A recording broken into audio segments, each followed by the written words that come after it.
ikhonekthile kodwa Then I connected into my phone. ivolekho awuzuthi nalapho Then I connected into my phone. Dati Madala. awuzuthi nalapho Money. Dati Madala. What money? Is on, was on.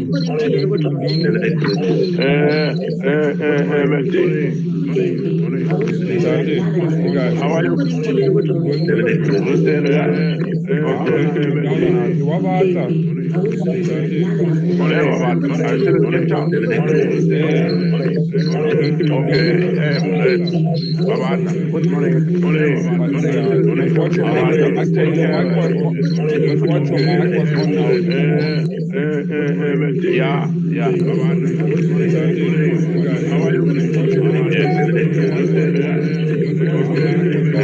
That's about to go in.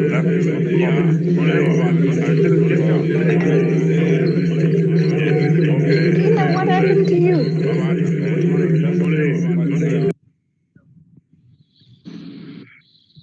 I've already done the editing. Morning. Good morning. Mevrouw Soekers. Your mic is on. Yeah.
logged in shall be considered to be present and are requested to mute their microphones and only unmute when recognized to speak. This is because the mics are very sensitive and will pick up noise which might disturb the attention of the other members. When recognized to speak, please unmute your microphone and connect your video. Members may make use of the icons on the bar at the bottom of their screens, which has an option that allows a member to put up his hand to raise point of order. The Secretariat will assist in alerting the chairperson to members requesting to speak. When using the visual system, members are urged to refrain or desist from unnecessary points of order or interjections. We shall now proceed to the order, which is debate on vote number 38, Tourism Adjustments Appropriation Bill. We now invite the Honorable Minister of Tourism. Thank you, House Chairperson.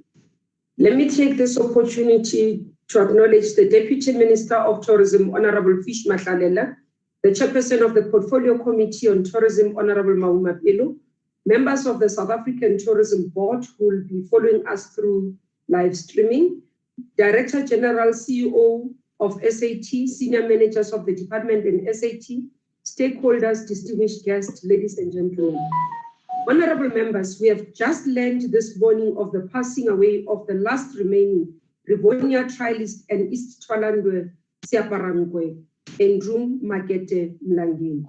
Chairperson, a giant has fallen, and ours is to pick up the baton and run with it. Let me take this opportunity to extend my deepest condolences to Mlangeni family and to all his friends and comrades, and to the African National Congress in general and its allies. Chairperson and honorable members, the COVID-19 pandemic has altered almost all aspects of our lives in ways that we never imagined, and has so far been very devastating for the economy, internationally and locally. Tourism has been one of the worst affected sectors. The United Nations Conference on Trade and Development has listed South Africa as one of the top 50 countries that are being the most negatively impacted by the near closure of international travel industry during the pandemic.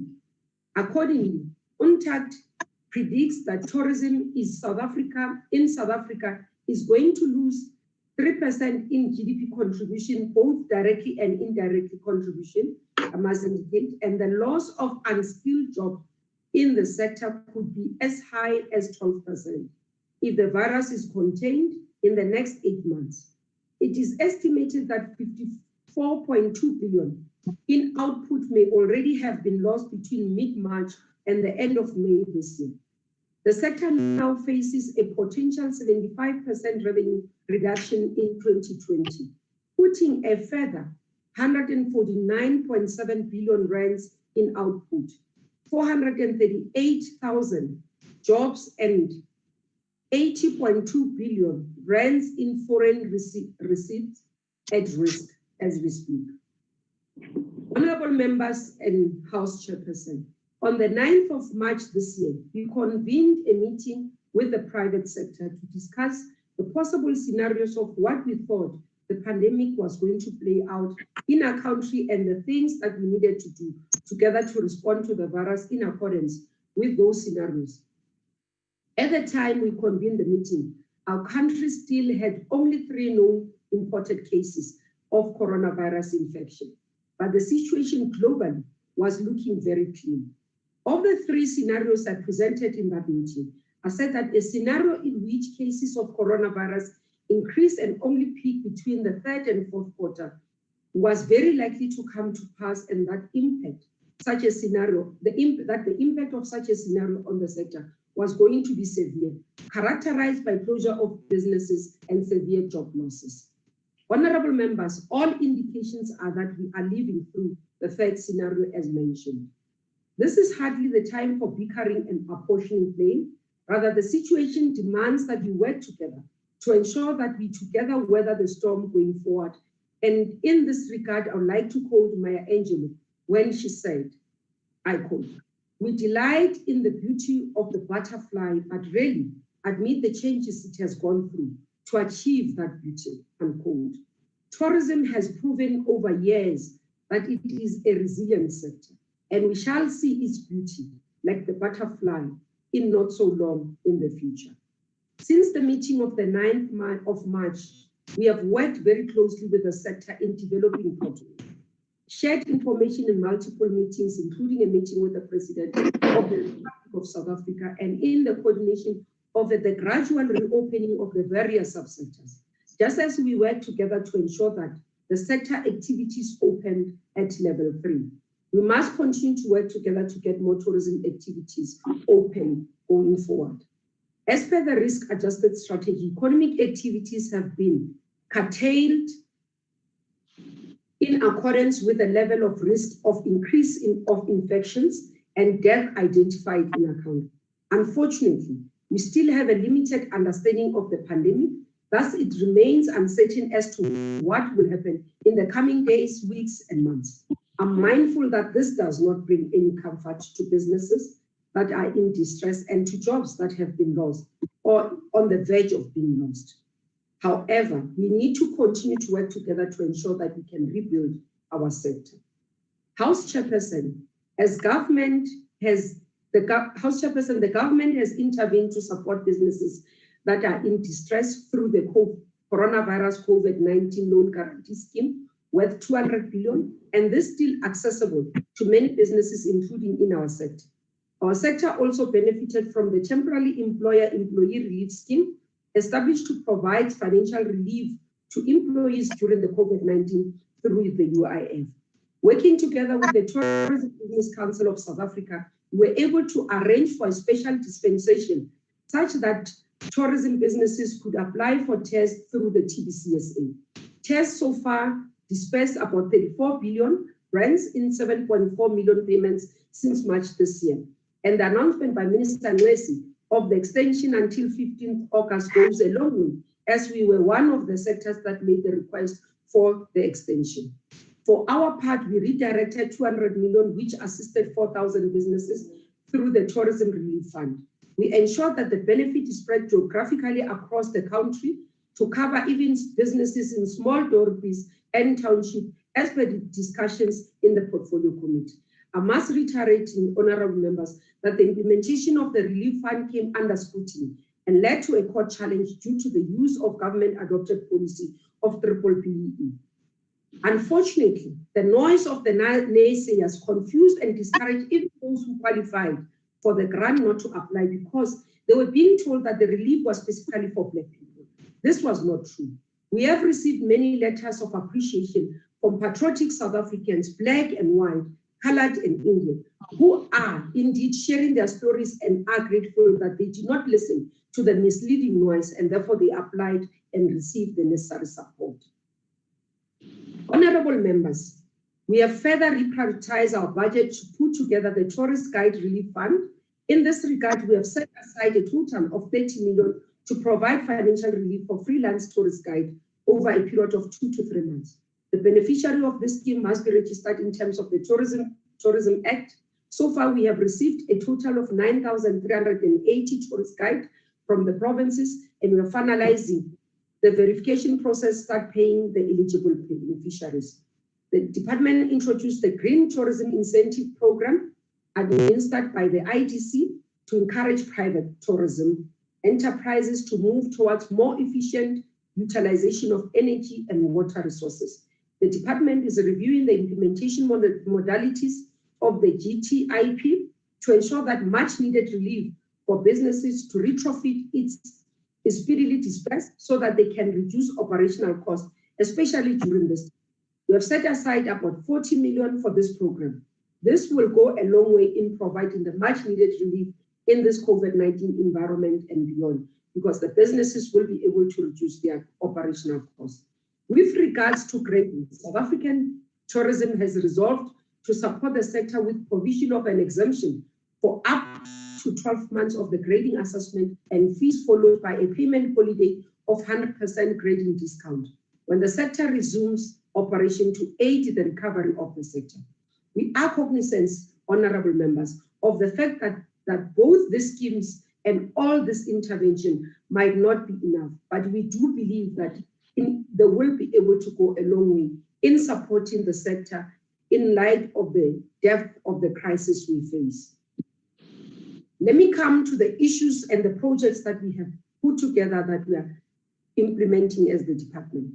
Because of the COVID-19 crisis, the department tabled a revised annual performance plan with revised annual targets.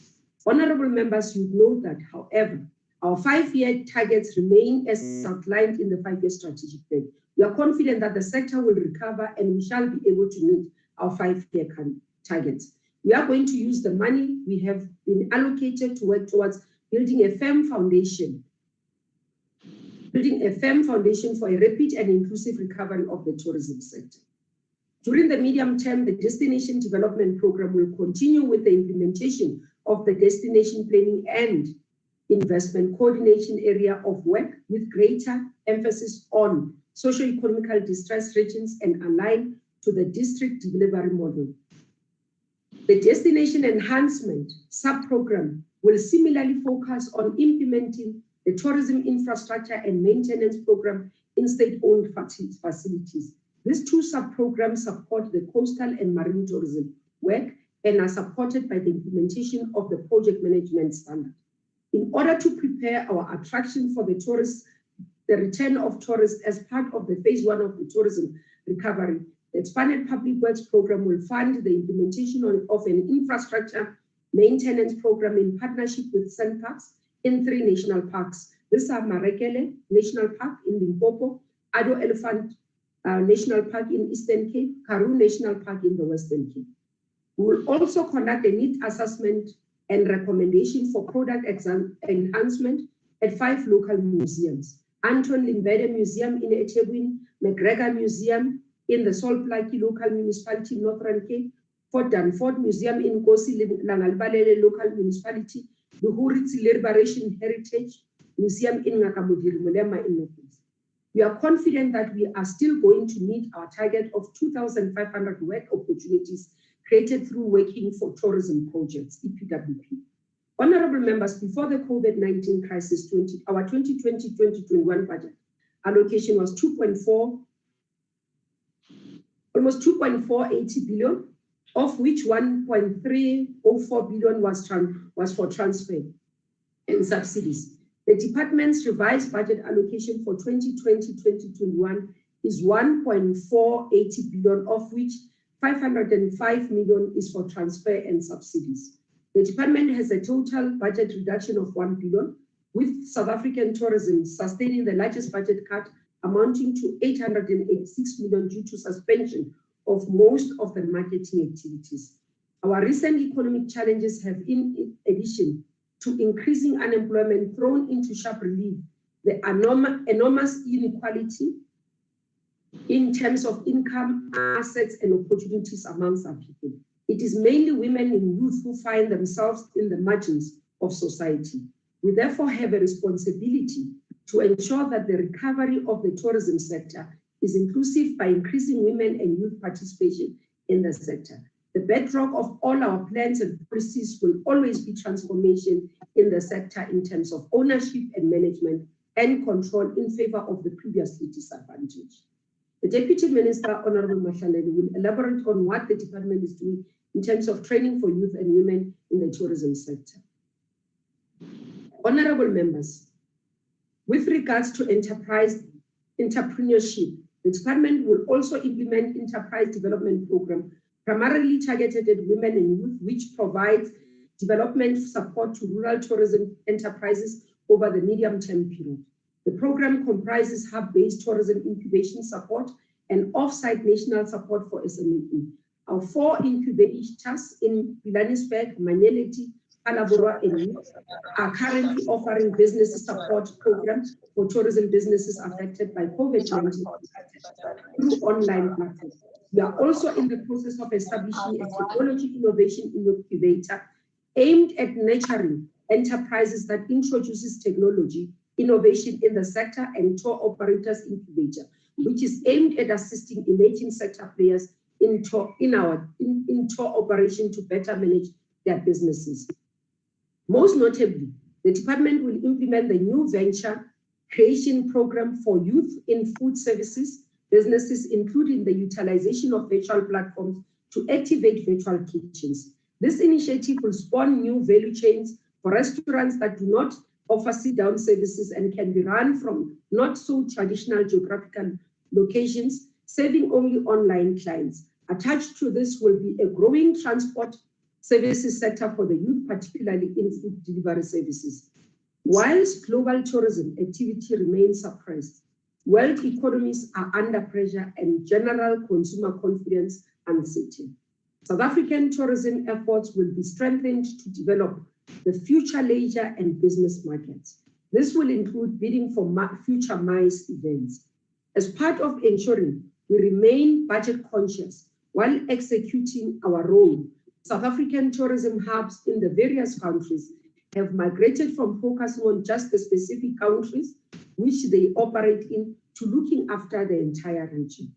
Honorable members, on policy, we have decided that we are going to review our policy framework, which has been developed with regards to policy, the current policy framework was developed within the context of a tourism white paper developed in 1996. In this financial year, we are going to initiate a process to review the white paper and all policies that align with them so that we can align them to the current trends and practices in the tourism sector. I note that members have been the issue of grading, and we Thank you very much, to Honorable Minister. Honorable members, I table the budget for consideration. Thank you, Honorable the Minister of Tourism, Honorable Kubai Ngubane. Thank you so much. The next speaker is the Honorable S.O.R. Mahuma Pelo from the ANC. The presiding House Chairperson, the collective of the Tourism Portfolio Committee, the Tourism Executive Arm led by Honorable Minister Mamuluku Kubai, and the Deputy Minister, Departmental Collective of Technocrats and the SA Tourism Board Collective, the collective of the members of Parliament, South Africans who may be following us on these platforms. Good morning. The committee moves, Honorable Chair, for the adoption of the report because it helps us to advance further the protracted struggle towards attaining a united, democratic, non-racial, non-sexist, and a prosperous society for which Ntate Mlangeni struggled and lived for until the end of his life.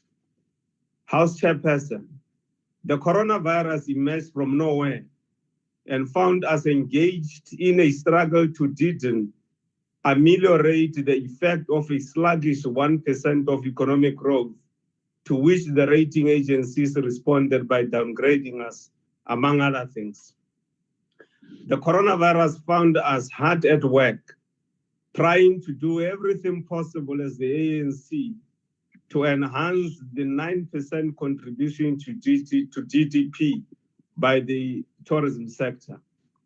It found us in a single-minded duty of grappling with a common task to overcoming 30% unemployment rate in South Africa, based on the conclusion arrived at by the National Development Plan, that this is indeed one of the critical triple challenges facing our country. It found us researching, developing, and implementing programs in tourism through skills development, entrepreneurship, EPWP programs, and other programs of the ANC government to respond to the challenges of 54% of youth unemployment. The virus found us hard at work, intensifying radical economic transformation programs, finding expression through BBEE to attend to what the Constitution has characterized as injustices of our past. Linked to this, the virus finds us gradually getting into grips with amendments to Section 25 of the Constitution, so that Blacks in general and Africans in particular could get back their land from South Africans of European origin, so that they can own tourism establishments such as hotels, game parks, food production for hotels, lodges, etc., etc. The coronavirus, Honorable House Chair, found us grappling with some within the white community, just constituting a mere 8% of South African population, not only refusing, but in some instances, doing everything possible to thwart and disrupt the necessary transformation that must take place within the tourism sector and other critical sectors of our economy. It found us grappling with the practicalities of implementing the ANC 54th National Conference resolution to nationalize the Reserve Bank, because we know that implementation of this resolution shall greatly contribute to creating possibilities for Blacks in general and Africans in particular to find conducive monetary policy environment and an expanded mandate that can enable them to do better in tourism. The COVID-19 find us having set ourselves a target of at least 21 million tourists visiting South Africa by 2030. And linked to this, engaged in a very productive discussion on how the combined efforts of the foreign missions, SA Tourism, Brand SA, could be used to further enhance our efforts of marketing South Africa internationally. Though we never expected the virus, we were vigilant to respond accordingly. That is why today we speak of the 200 million tourism relief fund, which is not enough, but a good basis for relief to those who are in the tourism sector. The virus emerged at the time when both the committee and the department and SA Tourism had just agreed to use the district service delivery model to attack poverty, inequality, and unemployment by prioritizing tourism initiatives in the villages, the townships, and the small dorpies. We have adopted this approach as a committee because empirical research by States SA has confirmed the embeddedness of the triple challenges of poverty, inequality, and unemployment is ravaging in the villages, the townships, and the small dorpies. Honorable Chair, to those who are protesting the regulations to save lives and put people first, as a caring government, our message to them is a very simple one. Percentage of people getting infected is increasing daily. People are losing their lives on a daily basis. The hospitals and other health facilities are struggling to cope with patients. No one must therefore seek to grandstand and project the ANC government as unthinking, uncaring, and lacking in the ability to balance the two critical imperatives of people's lives first and concomitant need for economic survival. In conclusion, I just want to paraphrase Dr. Nelson Mandela when he said, please do not judge us on the number of times we fall, but judge us on the number of times we are able to rise every time we fall. Thank you very much, Honorable Supra. The next speaker is the Honorable F. De Freitas from the DA. Thank you, House Chair. Thank you, House Chair. I'm battling to put my video on. I apologize for that, but I'll continue anyway. I'm speaking from Malanga, in fact, supporting the tourism industry that is protesting, demonstrating against the government's crazy regulations that have closed down the tourism industry and is destructing the industry and killing jobs. If any minister in any government anywhere in the world were to say publicly that jobs would definitely be lost within the area of their ambit, that government would immediately fire that minister. But not in South Africa. In this country, a minister that effectively spits in the face of businesses gets promoted by the president. After all, protecting a political faction over another is more important than saving lives and livelihoods, as hundreds of South Africans from all parts daily. Minister Ngubane doesn't seem to understand that jobs saves lives. It appears that it's completely gone over the minister's head that tourism is one of those low-hanging fruits that are easy. The building of a seriously damaged economy. I'm My losing you. apologies, Chair, we are Honorable beginning to Defratas. hear. It will be difficult to respond to the debate if you can't hear the speaker. Difficult to hear him. Honorable Defratas. Honorable Defratas, it's gonna be difficult to hear. Yes. I will make you. I'll make him aware later on, Honorable Minister. Honorable Defratas, we have completely lost you, sir.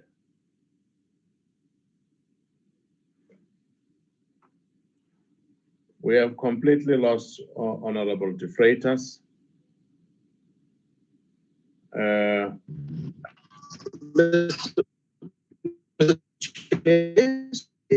you hear me? Hello? Very scantily. We can hear you, but you are not audible at all. Mr. Chief. Yes. Well, if you can hear me, then I'm audible. Can I continue, Chair? Well, continue. Thank you. The statistics of 750,000 jobs, at least half have already been lost. But then the minister doesn't care about any of this. And she's confirmed this at the portfolio. It's not. We can't hear you. We can't hear you. Honorable Defratas, we surely can't hear you, sir. Can you What hear about that?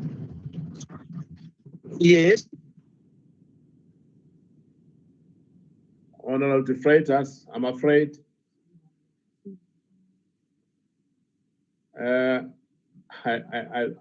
I'll take advice on how to use your last minute, but we can't hear you, sir.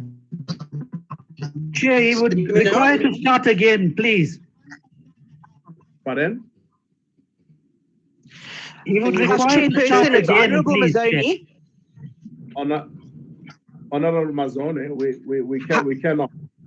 we can't hear him. Yeah. I believe that there is a problem with the What to connection. do with the time that Can you hear? left. Can you hear me now, Chair? Yes, Mr. Defratas, I can hear you. I'll give you 1 minute. Yes. Can I? Thank you so much. The sector directly supports over 750,000 jobs, of which at least half have already been lost.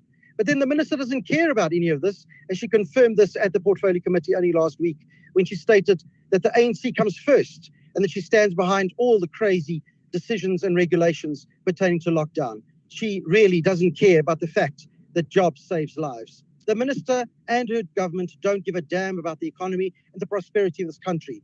History will record that Minister Ngubane is South Africa's modern-day version of Marie Antoinette. Shame on you, because jobs saves lives. Thank you. Thank you, Honorable Defratas. I'm sure the minister shall have picked up the core of what he wanted to say. We now allow the Honorable Bebane Moteka from the EFF. Greetings, Chairperson and the leadership of the EFF.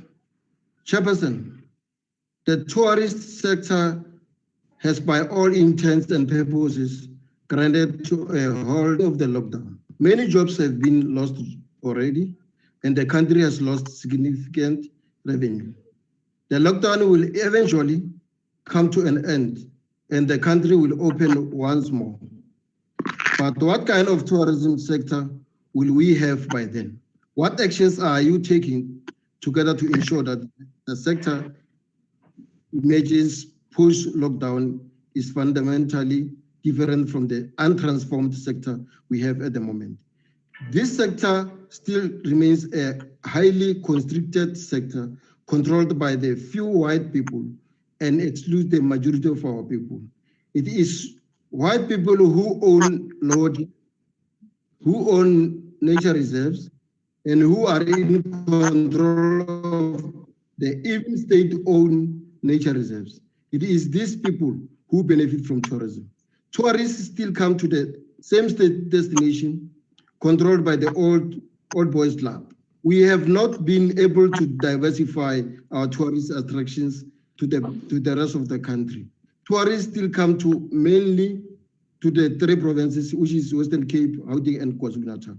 We have immense potential to diversify this sector to other provinces such as the Eastern Cape, Limpopo, Mbuma, and Mpumalanga. For those interested in historical and heritage tourism, we have not been able to expand the sector because the very nature of the South African economy favors those who have accumulated it improperly. Further, there are no consequences for those resisting transformation in the sector. They are aided by the government in excluding Black people from the industry. The stringent regulations put in place as entry requirements into the sector are exclusively leaving this sector for white people who have the land and the capital, which was stolen, by the way. The overall Black participation is still at 48%, and Black women ownership is still at less than 10%. Black participants are only found in the provinces such as Limpopo and Mpumalanga, while the Western Cape, KwaZulu-Natal, Gauteng are mainly dominated by the white participants. This revised budget has taken away 1 billion from the programs which, in the main, were going to assist the transformation of the industry. This revised budget is going to hit the very little transformation objectives of the department in a very bad way. It is also documented that serious transformation in South Africa is taking place in the urban areas, particularly Johannesburg, Cape Town, and Durban, and not in the poor small towns, villages, and townships where poverty is embedded the most. You have adjusted downwards the budget allocation to destination development by 16 million. This is regrettable as it shows that your priority is on existing tourist destinations, which are largely owned and beneficial to white people. The reduction of the budget allocated to the capacity building program will also mean a serious blow to emerging industry participants. There are immediate things that could be done to address the skewed nature of ownership in this industry. You could become firmer in enforcing national parks and state-owned nature reserves to work exclusively with Black-owned tourist companies and establishments. Government could also make state official accommodation and conferences and events. We are therefore rejecting this budget. Thank you. Thank you. Thank you, Honorable Muteka. Yeah. The next speaker is from the IFP, the Honorable Ketamabala Sitole.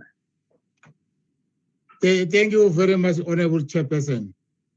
South Africa is in its worst possible state since the dawn of democracy. Fill us with hope that our beautiful country and cultures could bring about economic development and sustainability through tourism. Tourism in South Africa must not only protect our cultural heritage, but also encourage tourism of world classes and leading innovations, attractions, building and sites. We accept that demand from COVID-19 under which this budget has been adjusted has found no place for international and even domestic tourism. The pandemic demands that we practice social distancing and impose travel restrictions to safeguard our people. As a result, this department has been the hardest hit with the lockdown regulations, with over 700,000 jobs at risk, causing widespread financial instability and hunger.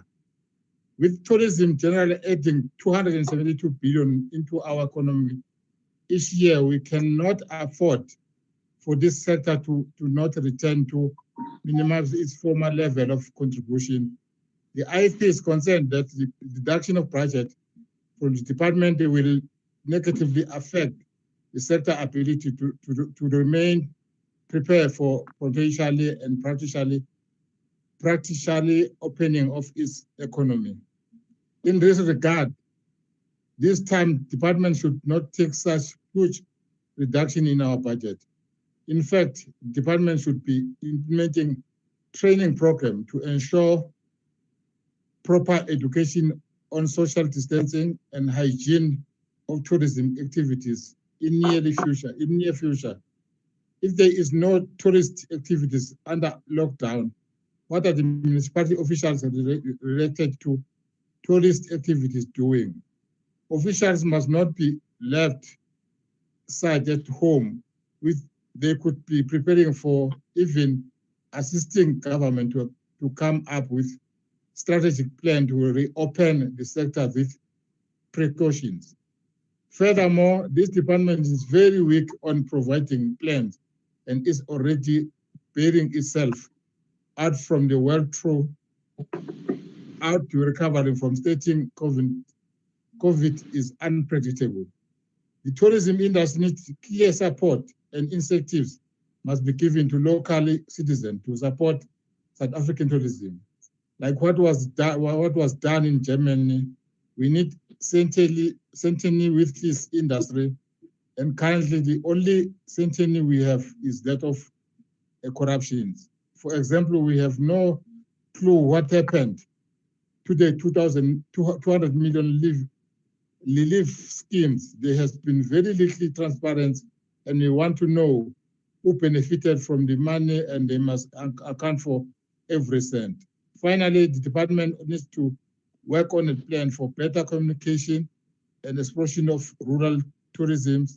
The declaration of rural township in a high hindrance to our economy, as there is a large market that has been untapped.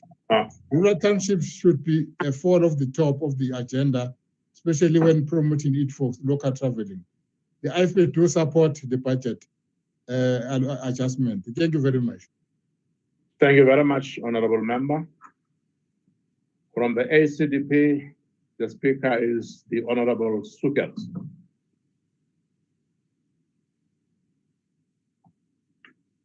The Honorable Sukers.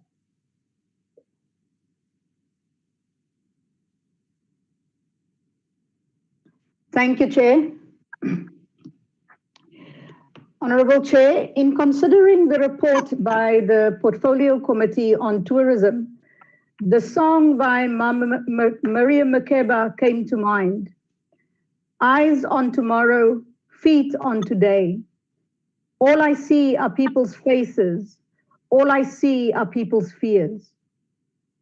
Honorable Chair, we require a long view beyond the economic devastation of this pandemic. And we need to consider the faces of the people who are reliant on this industry in order for us to provide the necessary on-time support to the tourism sector in order to avoid its total collapse. The tourism industry contributes over 270 billion to our economy, but the impact of projected job losses due to COVID-19 is a staggering figure of over 1 million jobs. It should be impossible for us to merely reflect on numbers in terms of rands and cents in this budget vote without seeing the individual lives of people affected in these numbers. The tourism industry comprises of men and women whose sweat contributes significantly to turning the wheels of our economy. The most important priority in the short term is to save jobs. The ACDP is concerned that the political mandate rather than economic considerations is being prioritized. We are concerned that not enough emphasis is being placed on the critical support that needs to be provided to this industry as a whole in order to save jobs. It is important to note the impact of the risk-adjusted strategy and lockdown on micro and small enterprises that provide jobs to local communities. Economic recovery within the sector requires a faster and quicker relaxation of regulations in addition to relief measures that will be needed in this sector beyond August. The opening up of the domestic market for leisure accommodation and interprovincial travel is critical to supporting rural communities and protecting the poor. The emphasis for the ACDP is minimizing job losses that would exacerbate the negative social impact of this pandemic on vulnerable communities. The workforce in the tourism industry, as our waiters, bar staff, as well as our waiters, bar staff, and cleaners, are the people who suffered the most from the delayed UIF payments, and in many instances received no financial support during this lockdown period. The ACDP wishes to emphasize the human cost of this pandemic, and we call on government to listen to the industry in accelerating the opening up of the tourism, specifically the hospitality sector that are dependent on the local economy, on the local market. Thank you very much. To save lives and livelihoods. Thank you. Thank you very much, madam. The next speaker is the Deputy Minister, the Honorable Deputy Minister of Tourism.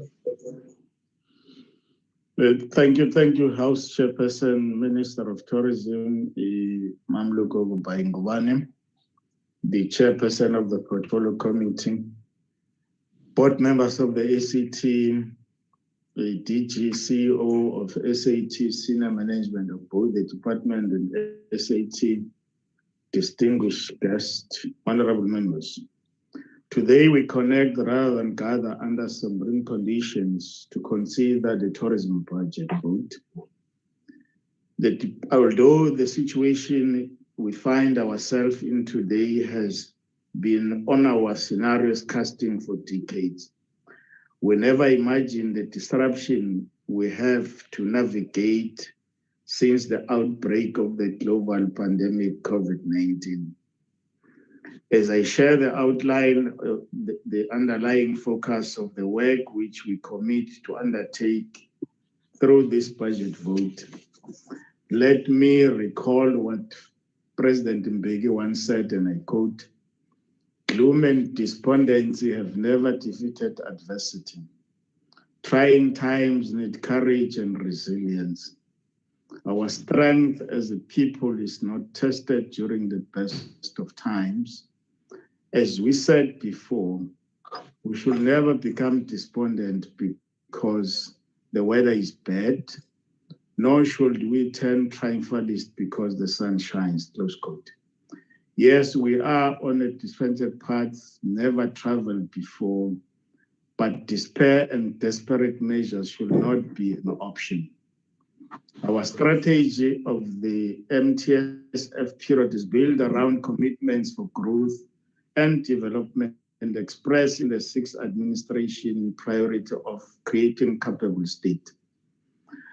Ours, therefore, is to undertake projects that will contribute towards creating more decent and sustainable jobs and investing for inclusive growth. We're not rebuilding from nothing, and restoring traveler confidence is going to be a key ingredient in recovering demand over time as we strive towards re-establishing tourism flows. Our intervention through opportunities like tourism incubator, tourism grading and market access, and other incentive programs have made it possible for SMEs in the tourism to reap positive rewards. Through the Enterprise Development and Transformation Program, we are introducing new players in the tourism economy and contributes to the competitiveness of tourism destination. The Enterprise Development Portal will serve as online supplier market for SMEs in order to promote sector transformation and job creation. As we continue with Working for Tourism project, we'll create 2,500 job work opportunities through the expanded public works program of the department this financial year.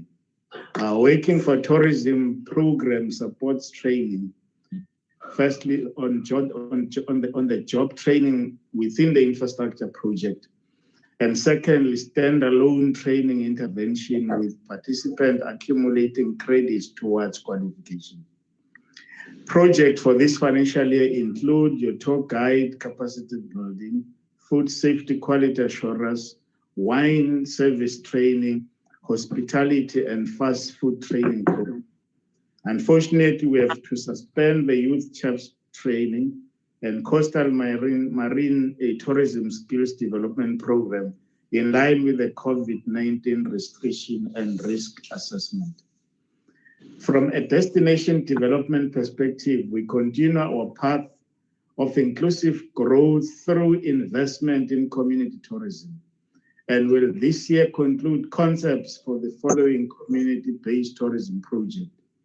Numbi Gate in Mpumalanga, Ehlanzeni District, Nandoni Dam in Limpopo, Vembe District, Chatongwe Game Farm in Limpopo, Mtititi Game Farm in Mopane District, and Mapate Recreational Social Tourism Facility in Vembe District. Through the Grading Council of South Africa, we will also introduce an approach to prepare establishment for grading. This will enable establishment to receive feedback on areas that require attention prior to full grading application, thereby minimizing the number of those that do not make it. We will equally pursue a well-developed system of handling and managing complaints from travelers and consumers with an aim of ensuring speedy resolution of such complaints. The meetings, incentives, conference, exhibition sector has enjoyed the most of the global impact of COVID-19 pandemic with cancellation of events. The pandemic resulted in the cancellation of travel platforms globally, such as your ITP, your ITB, Emacs, and WTM, to name a few. This included our own platforms such as Africa Travels, Indaba, and Meetings Africa. The South African National Convention Bureau will this year focus to support the recovery of business events tourism by targeting future events which have a bidding process of 3 to 4 years lead times. The geographical spread of tourism business events is another way of broadening participation in the sector. For this, South African tourism is developing a framework to capacitate national association to host events in villages, towns, and small dorpies across the 9 provinces. The department is in the process of conducting a comprehensive study on the impact of COVID-19 on the tourism subsector to better understand the impact and inform key interventions and development in order to respond on the recovery. We'll implement the National Tourism Information and Monitoring System to gather, analyze, and provide data to inform decision-making to enable prioritization of sector initiatives towards areas with high tourism potential, including townships and rural areas. This is more important given that we need data to be able to support recovery and growth in all corners of our beautiful country and across all subsectors. Our collaboration with the South African Police Service led to the signing of a memorandum of understanding to identify and address challenges of tourism safety, including identification of tourism hotspots, enhancement of crime prevention initiatives, and creating platform for joint awareness program. The Tourism Monitor program was implemented in all provinces, including in parks managed by the South African National Parks and the gardens under the South African National Biodiversity Institution. We will continue to monitor the environment, but our safety monitor stands ready to protect our destination in time of recovery. To this end, we must understand that despite the current challenges, we need to be reminded of the greatest environmental challenge of our time, which is climate change. Yes, we may face COVID-19 today, but climate change brings it with other forms of social and natural disasters which also impact directly on the economy. We will therefore, based on the district model, work together to enhance competitiveness of tourism localities and open up destination offerings with local government as a key role player in spatial management and planning of tourism, including working with the traditional leaders in order to enhance tourism. In pursuit of economic diplomacy and development cooperation, the department has signed memorandum of understanding with 35 countries globally, and we continue to pursue more. We shall continue to work towards the regional integration through capacity building initiatives, investment promotion, sharing best practices, and dialogue about addressing tourism challenges and opportunities in the continent. Through the regional economic and political alliance with SADC, we will collaborate with other states to implement SADC tourism program as a roadmap and of sustainable tourism development growth agenda in the region. We can only do that, Honorable Chair, if we've got a solid organization and people within. The Director General and the board, supported by the CEO of ACT, will continue to enhance our institutionalized mechanism and capacity necessary to promote good governance. To continue to spearhead public service excellence will enhance our governance mechanism, promote ethical conduct, combat and prevent fraud and corruption, and deploy technology required to optimize performance. Through our monitoring and evaluation efforts, the Deputy Minister seek to continue to improve our project. Thank you very much. System efficiency and maximize the intended outcomes and impact. Thank you very much. Thank you, Honorable the Deputy Minister of Tourism, Honorable Amos Fish Mashalela. From the DA, we call upon the Honorable Sanganani Gumbi. And after Honorable Sanganani Gumbi, I will hand over to the Honorable Lesuma to start with the Honorable Oba. Honorable Gumbi, the floor is yours.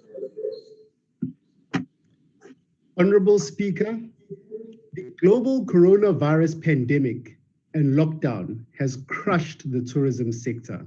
All travel came to a stop. Hotels, guest houses, bed and breakfasts, and homestays went empty. Restaurants shut down as waiters and cleaners went home.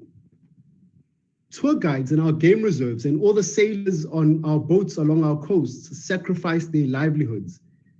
Shuttle workers, conference facility workers, all came together ultimately in the monumental effort to help the government in a common purpose to try and save lives.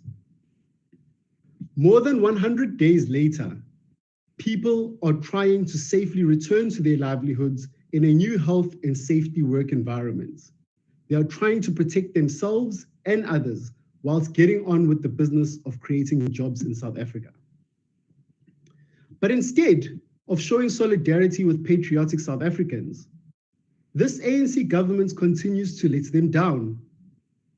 The Charter Boat Association, for instance, operating as small businesses of boat rides along the South African coast, gave the minister a list of 7 new proposed safety protocols to reopen safely.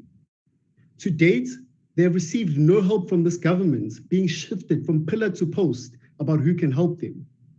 This leaves more tourism businesses at risk of being permanently shut down due to the extended COVID-19 lockdown and its irregular regulations. You see, the ANC will have you believe that the choices today are about temporarily shutting down white business to somehow save some black lives. Rubbish, those are not the choices. This lockdown is about power to the ANC. From his reply to DA parliamentary questions, Minister Zweli Mkhize alluded to the fact that the ANC government is unable to build the health facilities to fight COVID-19. In one of the strangest bids to try and save face, government seems to have decided that killing livelihoods and the economy will somehow save lives. If you are unable to recognize that all jobs saves lives, with your 2 million rand guaranteed salary, Minister, and all of its benefits, then it is time for the stakeholders in the tourism sector to fight back against your government, to take you to court, to push back against your regulations, and to publicly challenge your authority. No government and no minister anywhere in the world has the right to unfairly push people out of jobs because they have failed to build health facilities. At the end of the day, the jobs that are there also assist to save lives. Thank you. Thank you, Honorable Member, and thank you, Honorable House Chair. Now I'll invite Honorable Gomba from the ANC. Honorable Gomba. Thank you, Chair.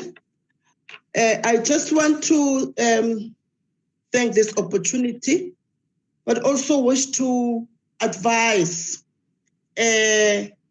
Honorable Gumbi and Honorable De Freitas that saving lives of the people of South Africa is more important than the interest of those capitalists who want to make profits on the expense of the lives of the people during this difficult COVID-19 disaster period.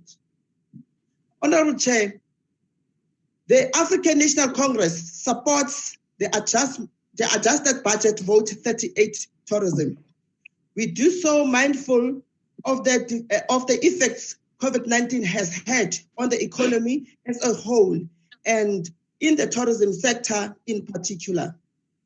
Such effects have seen the Department of Tourism's overall budget decrease by 40.3% in normal terms, which translates to a decrease of 1 billion from the initial budget.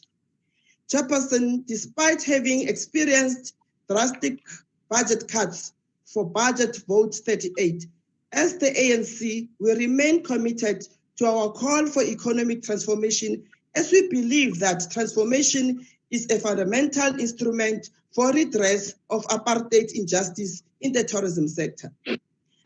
The ANC's vision for the South African economy is guided by the Freedom Charter's clarion call that the people shall share the economies, the country's wealth. The ANC is committed to build a more equal society in which all can enjoy sustainable livelihood. We acknowledge that while there have been tremendous economic advances over the years after 1994 democratic breakthrough, such an increased protection for workers, the expansion of the black middle strata, the extension of the social security net, and the expanded provision for social and economic infrastructure. The legacy and colonialism and apartheid is still deeply entrenched in our society and in the structure of the South African economy.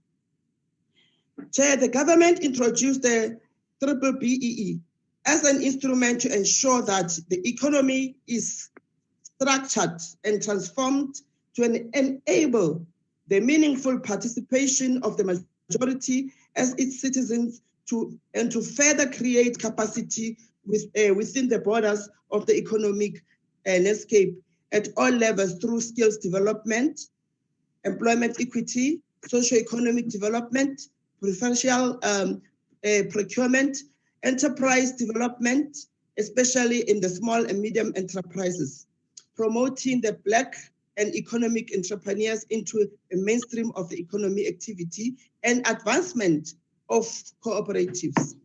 The BBEE needs to be implemented in an effective and sustainable manner in order to unleash and harness the full potential of Black entrepreneurs and to foster the objectives of a pro-employment development growth path. Unfortunately, performance against the elements of the scorecard of the tourism sector codes reveal a worrying state of affairs with regard to with regard to ownership, presenting voting rights for the hospitality sector at 39%, while both the accommodation and travel subsectors are unable to meet the set target of 27% respectively. And 7 out of 9 provinces performed below 50%. This gives a clear indication that the sector's reluctance to transform. Honorable Chairperson, we once more support the High Court judgment that dismissed the AfriForum and Solidarity case against the Minister and the Department on the inclusion of the BBBEE in the criteria of COVID-19 Relief Fund. We applaud the commendable work done by the ministers and the department as led by the Minister and Deputy Minister in fighting and defend the gains of our democracy in advancing transformation and constantly applying the principles of BBBEE without fear or favor of those opposed to transformation, such as the Democratic Alliance, Freedom Front Plus, AfriForum, and Solidarity. While transformation through programs under the tourism sector support services will be minimal in the 2020-2021 financial year due to the 37.68 budget cut, the department remains committed to focusing on the transformative initiatives that will position the department and its stakeholders in a state of readiness for the recovery phase. I thank you, Honorable Chairperson. Thank you, Honorable Member. Thank you, Honorable Member. Now I will invite Honorable Groenerwaard from FF Plus. Honorable Groenerwaard. Honorable Chairperson, the mandate of the Department of Tourism is to promote and develop the tourism sector in all aspects while ensuring responsible tourism for the benefit of the country. Tourism South Africa, the marketing arm of the department, must promote the country as a destination domestically and internationally, and so doing advance all forms of tourism in the country. The tourism sector contributes more than 270 billion rand to the South African economy per year. It indirectly promotes infrastructure development, contributes to foreign exchange earnings, job creation, global connectivity, cultural and heritage development, and the list goes on. So the importance of the industry should not be underestimated or undervalued. However, instead of the government acknowledging and growing the potential of the sector by creating favorable circumstances for tourism in South Africa to flourish, it has decreased the budget of the Tourism South Africa by more than 50%, effectively saying we want less marketing for South Africa tourism, both internationally and domestically. Agbare voorsitter, die aangepaste begroting vir die departement van toerisme is 'n wese ontoereikend en sal 'n reeds sukkelende industrie verder op sy knie dwing. The tourism sector is one with unmeasurable potential. We have one of the most beautiful countries in the world. From Cape Town in the south to the northernmost border lies unexplored and uncharted tourism opportunities that can flourish and contribute enormously to the South African economy if government takes interest in this important market. Priorities should be directed at promoting and supporting this industry, especially during these trying times of COVID-19, so it can prosper and contribute to job creation, prosperity and sustainable economic growth post-COVID-19. Agbare voorsitter, om volgehoubare ekonomiese groei, werkskeping en vooruitgang veral na afloop van die verlamde rampstoestand te verseker, sal die regering met daad en mening in die toerisme sektor moet belê. Belê in 'n sektor deur meer hulp te verleen. Hou op om op grond van ras te diskrimineer wanneer finansiële hulp verleen word. Alle toerismeondernemings, ongeag ras, dra by tot die Suid-Afrikaanse ekonomie. Alle toerismeondernemings dra by tot die werkskeping en sorg dat Suid-Afrikaners, ongeag ras, in staat gestel word om vir hul gesinne te sorg. Belê in die sektor deur te beding vir regulasies wat sommige klein besighede kan red. Belê in die sektor deur te beding vir meer uitkomste soos spesiale belastingkortings op munisipale en nasionale vlak. Belê in die bemarking van hierdie sektor, want ons sal COVID-19 oorwin, en dan moet belangstelling in Suid-Afrika toerisme reeds geprikkel wees. En indien u tenderbedrog en uitbuiting deur diensverskaffers stopsit, sal die bemarking van Suid-Afrika se bestemming nie miljarde kos nie. Dit moet effektief en innoverend geskied. Honourable Chair, government does not consider the tourism sector to be a priority and should wake up and see that tourism plane is falling out of the sky. The Freedom Front Plus wants to challenge government to save the falling plane, hear the whistles and act before it is too late. We might have a government that only wants to prioritize issues that can get ANC votes in the next election, but if this sector crashes, they will have to explain economic loss of more than 270 billion that the sector is responsible for. The loss of 750,000 direct and more than 1.5 million indirect jobs across the value chain. Dis sluit ek af deur 'n beroep te doen op die regering, raak nou ontslaaf van voorskriftelike en diskriminerende wetgewing, sit skouer aan die wiel en vind oplossings met toerisme as 'n belangrike rolspeler in die ekonomie. Sien toe dat klein sakeonderneming gered word deur regulasies daar te stel wat eerder help om die toerisme-ekonomie te ontsluit. Almal in die sektor is gretig om saam te werk, gretig om hierdie sektor weer te bou. Almal Suid-Afrikaans, hoekom dan nie saamtrek nie? Dankie, voorsitter. Thank you, Very well. Honourable Member. Now I recognize Honourable Sheikh Imam from NFP. Honourable Sheikh Imam.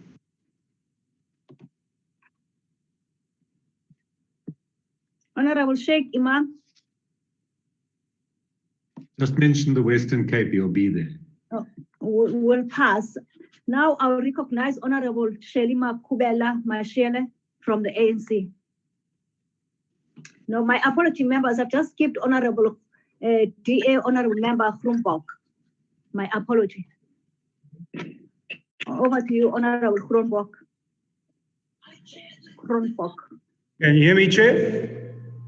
Yes, I can hear you loud and clear. Thank you. You may proceed. Right, thanks. There have been some connectivity problems.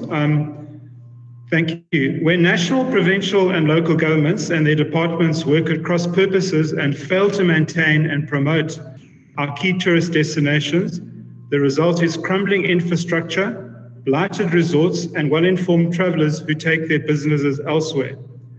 So the Portfolio Committee on Tourism's visit to the Howick Falls in KwaZulu-Natal last year offered a flicker of hope. National, provincial and local government with their attendant clouds of officials all committed to work together to address the serious decline and degradation of this once iconic landmark, the only waterfall within the CBD of any South African town or city. Key outcomes were set, deadlines imposed and progress reports scheduled. Fast forward to July 2020, 10 months later, and all that has changed is that despair has triumphed over hope. The Falls Gorge Walk kiosk still stands stripped bare and derelict, a grim reminder of the apogee of local government ineptitude. Alcohol and drug-fueled revelers continue to trash Goddard Park right up to the lockdown, albeit more circumspectly as the land invasion of Goddard Park turned the resort into a public toilet. No boom gates, cameras or proper security can be seen, except those who regularly attend the ruling elite of Umgeni municipality. And so tourism numbers have fallen by 90%, businesses have closed, many jobs have been lost, and hundreds who were supported by this once thriving resort go hungry. The municipality has not even tabled its January 2020 report to the committee and continues to frustrate other spheres of government. So much for cooperative governance. Letters asking for information from the Honourable De Freitas to the Tourism Committee chairperson, stretching back to February, have met a similar fate. Zero response. So much for pious calls for working together across party lines in one committee. But why should we be surprised? Is this not the same government that openly legislates for only some employers and therefore only some employees to receive support through the pandemic? Is this not the same government which has ruled for a generation but cannot reliably generate electricity? The same government that 63 billion rands later has flown South African Airways into the ground, that wants to force the entire country into an NHI while rats lick up blood and desperate patients fight each other for oxygen in Eastern Cape hospitals. The same government indeed that will allow taxis to operate at full capacity and expects us to believe that its windows will be open in the freezing winter, but will not allow safe open game drives in struggling tourism resorts. The message is clear. This government does not care about tourism, and does not understand that job saves lives. Thank you. Thank you, Honorable Member. Now I recognize Honorable Member from the ANC, Honorable Makubela Mashele. Honorable Makubela. Thank you, House Chairperson. Honorable members, the purpose of Vote 38 is to promote and support the growth and development of an equitable, competitive, and sustainable tourism sector, which enhances its contribution to the country's national priorities. Our message today to the sector and all the role players is that of hope. Hope for a better South Africa and a better future. The current COVID-19 situation in the country is worsening. We are all well aware of the devastating effects of COVID-19 to the South African economy and to the tourism sector in particular. We are cognizant of the fact that the tourism industry involves traveling, congregation of people in accommodation establishments, restaurants, tourist attractions and meetings through business events and tourism. Because of the novel coronavirus, most of the above are still not permitted. Hence our assertion that the travel and tourism sector is one of the sectors most affected by the COVID-19 pandemic. We are all aware that the opening of the tourism sector may therefore be delayed given the current pandemic situation, which is guided by scientific evidence informing government action in managing the pandemic. Honorable members, tourism is a labor-intensive sector that supports employment across the country. And the tourism sector remains one of the vital economic industries in South Africa, which creates the much needed employment for the majority of our people. However, the advent of the novel coronavirus has regressed the gains made by South Africa in growing tourism and ensuring that the sector provides the much needed employment opportunities for many South Africans who rely on these jobs for their livelihood. Before COVID-19 hits us, 1 in 4 jobs created across the sector in 2019 came from the tourism sector. In South Africa, tourism contributed to more than 1.5 million jobs and more than 425 billion in 2019.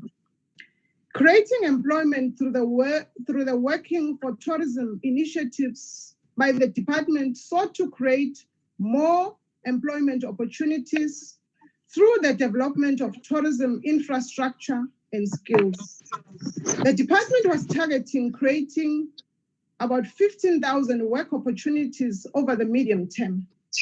Spending on the initiative, which is funded through the expanded public works program, which was expected to increase to an average of about 4.5% in 2019 and 2020. This initiative was to be funded through Program 3. The World Travel and Tourism Council has warned that COVID-19 could cost up to 50 million jobs worldwide in the tourism industry. During this period of travel restriction, the entity will have a drastic reduction in the ratio of its marketing expenditure, resulting in more focus being directed towards general operating expenditure. The financial revisions have resulted in both the department and the entity revising their priorities. The nature of the tourism sector is such that it has the potential to stimulate much needed economic opportunities across villages, townships, and small towns. Therefore, unlocking growth through investment promotion and public-private partnerships in our small towns can help cushion the devastation in the sector. Post-COVID-19, we need to rethink future jobs in the sector by promoting innovation and technology, promoting better travel facilitation, including enhanced connectivity and tourism visa policies, fostering resilience, including through promoting safety and security and crisis communications, advocating for Brand South Africa more vigorously, strengthening South Africa's competitiveness in a post-COVID world will therefore require a new social compact and a determined implementation of reforms that improve the structure of our economy. In contribution, these measures will enable millions of South Africans to participate in building a more productive and prosperous country. In supporting the Tourism Adjustment Appropriation Bill for Budget Vote 38 Tourism, we are well informed of its implication for the Department of Tourism and South African tourism as revised because of the COVID pandemic.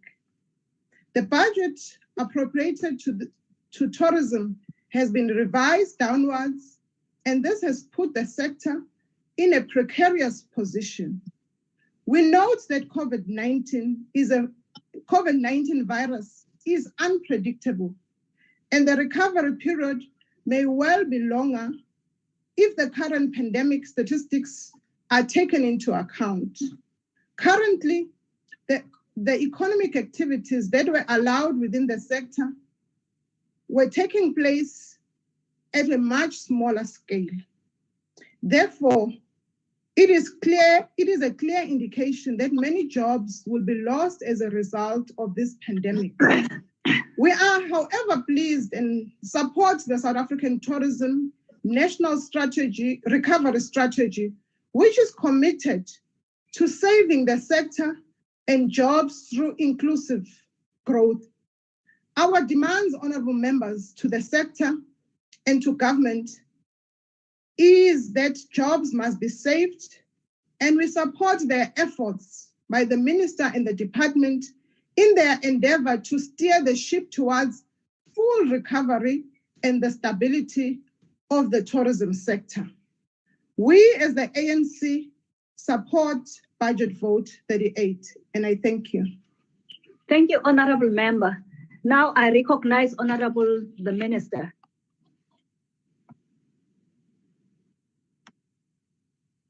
Thank you very much, Chairperson, House Chairperson. And honorable members, thank you very much for the support, those who have supported. On the issues that I've raised, let me just start with Honorable Sithole. Honorable Sithole, we've been very transparent about the Tourism Relief Fund. I've answered questions during the oral question session in terms of what we are doing with the relief fund. Written questions have been answered during the portfolio committee we've presented, so that we've been very transparent on that. Honorable Groenewald, the issue here is that we have taken a decision as the ANC government that we will build a non-racial society. But you can't build a non-racial society if you continue to push the angles that you are pushing as well. So when we put policies, these are policies that have been canvassed. I mean, I say triple BE was a sector-driven document. It's not what Minister Ngubane has put. It is the sector that committed itself to say, this is what we are going to achieve. And this is what you have as the minister, as obligations. So I think sometimes, and this is what we caused the confusion even on participants and potential beneficiaries by these messages. It's these messages that discourage people who should have benefited to benefit. So please assist yourself, understand the context, and so that you can be able to articulate very better. The issue I want to respond to Honorable Muteka. Honorable Muteka, we remain committed to transformation. What I need to highlight on the issues around the programs that we have removed.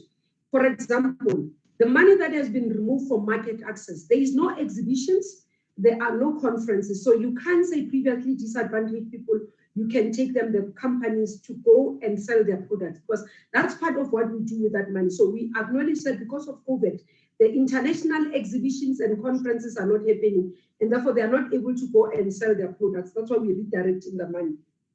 The other issue is that the APP is very clear. We're still committed to destination development, new products in different communities, including the small dorpies and small towns. That is also covered. Honorable Gumbi, the issue of the charter boats, it's not within the mandate of the Department of Tourism. I said this in the committee as well. I'm not so sure what else you expect from me, because the letter, when it was written to me, I explained to the people who wrote the letter to say their matter, they are governed and they are legislated under transport. Now, if you as a member of the portfolio committee and a member of parliament do not even know the mandate of the department to help your constituencies, you're not helping in the process. You know very well all the letters we have been responding. You commended us even in the portfolio committee that we are responding timeously within my team to ensure that we respond to stakeholders. But if it's not within our mandate, it's not within our mandate. I'll be crossing the line. So the matter has been referred to the relevant department for them to deal with. The issues raised, I think, Honorable Chair, we battled quite a lot with Honorable De Freitas. It's unfortunate to hear what he was saying, but the only thing that I could hear that he was talking about is that I shouldn't say as the minister that people are going to lose jobs. Now, if you have that mentality as a leader, then you have a problem. Because you can't as a leader tell people what they want to hear. You need to tell the truth so that you can work together to find solutions. Maybe Honorable De Freitas, go and read about the Spanish flu. Spanish flu was mismanaged.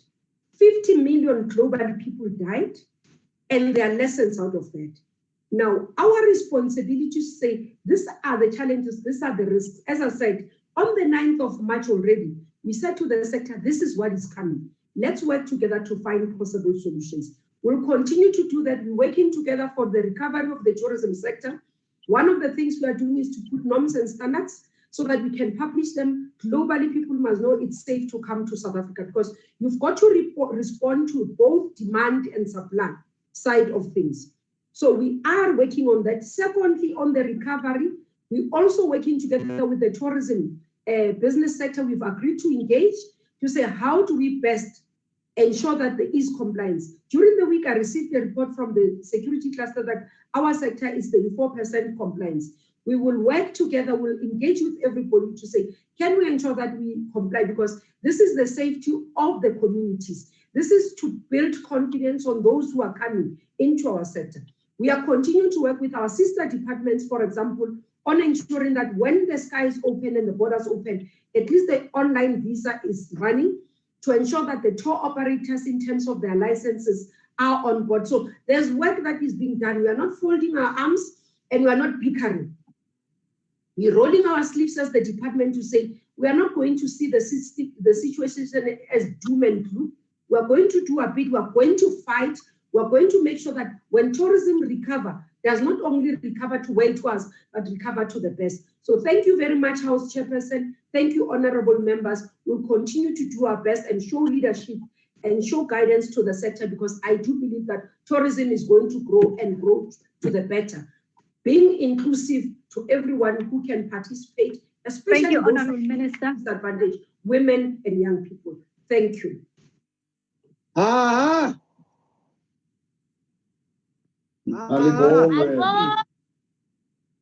Malbongwe. Libongilwe. Why don't you all say that when tourism is back? Malbongwe. Malibongwe. Thank you, Honorable Minister. Members are reminded that the debates on higher education and training budget vote and women, youth, and persons with disabilities vote will take place at 14 hours. That concludes the debate, honorable members, and the business of the day of the virtual mini plenary. The mini plenary will now rise. Thank you. Long live Honorable Thank you. Long live. Long live. Long live. Long live. Minister. Halala, Minister Mamuluko, halala. Well done, Minister. Long live SOR. Alala Melina.